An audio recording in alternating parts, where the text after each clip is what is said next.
Bienvenue à l'épisode 2 du pied RC, ou le pied RC. Alors, je vous présente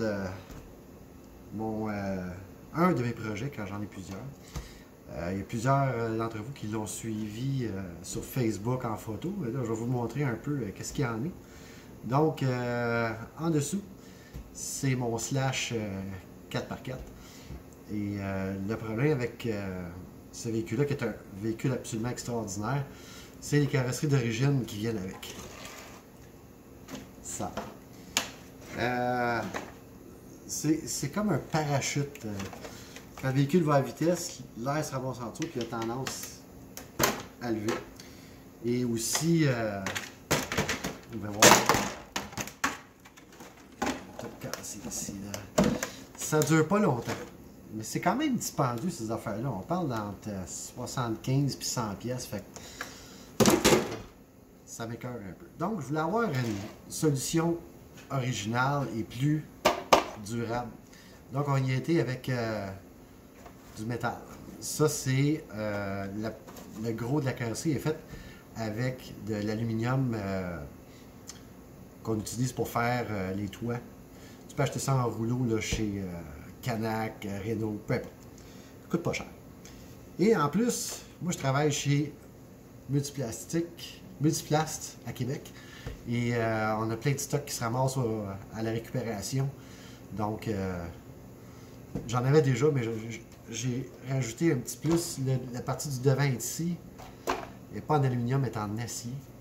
Et comme vous pouvez voir, si je vous me rapproche, c'est tout assemblé avec des rivets. Je me foutais pas mal du look parce que ça va tout se maganer, ça. Tout ce que vous voyez là, c'est temporaire. Un basher, c'est fait pour manger la volée. Moi, ce que je voulais avoir, carrosserie durable. Fait au pire, on le bosse, on scratch, peu importe. Ça s'arrange très facilement. Les rivets, avec un petit peu avec une drill, on les enlève, on change le panneau, on remet un autre, tac, tac, tac, tac. On met des rivets, et voilà. Ça n'a pas coûté une fortune.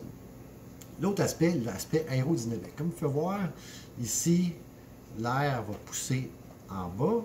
Toute la carrosserie au complet, le toit, l'intérieur, comme vous voyez, l'air passe au travers, elle ne va pas se ramasser en dessous, donne un appui au sol, ainsi que la partie arrière ici aussi. Fait que tout le char va écraser plus qu'il va vite. Pourquoi c'est important? Avec la carrosserie que j'avais avant, j'ai monté à 76 km/h. J'avais encore du jus, mais le char a commencé à lever comme ça. Donc, j'ai dû arrêter. Je veux voir comment vite que je peux monter ça.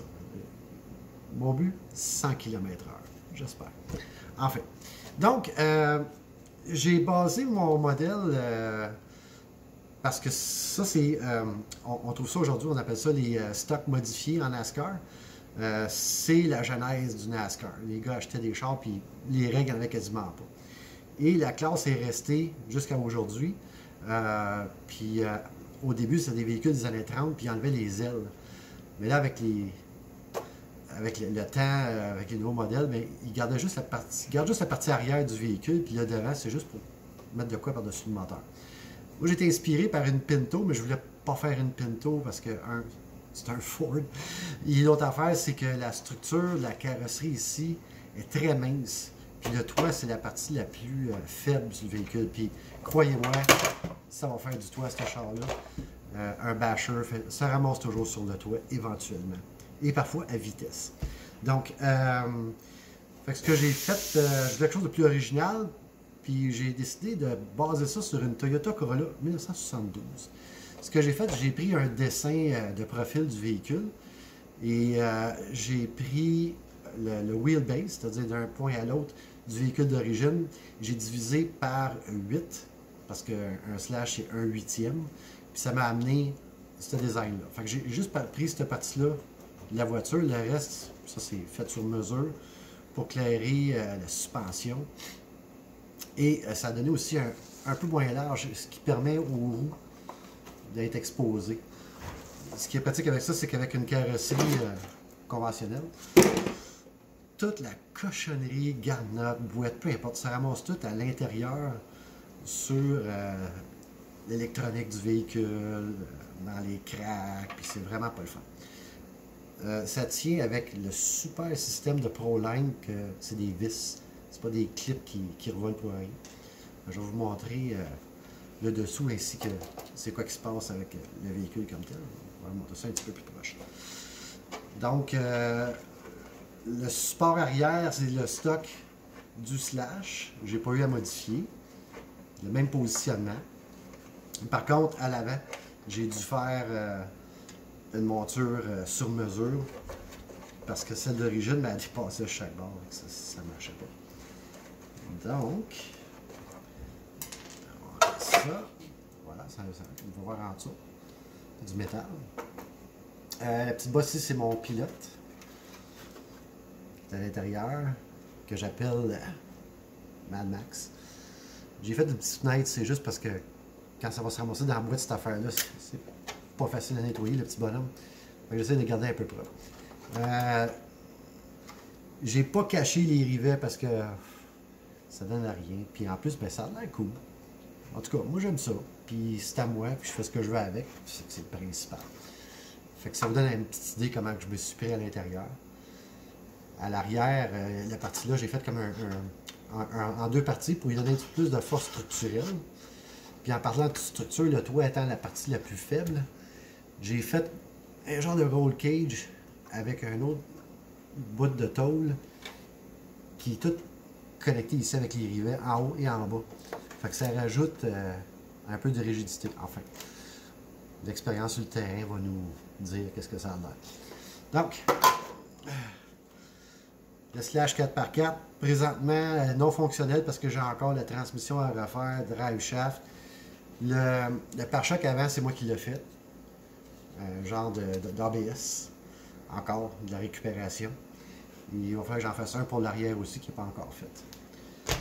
Fait que ça, c'est pour le véhicule. Je vous indique aussi un peu comment je me suis pris pour faire la carrosserie.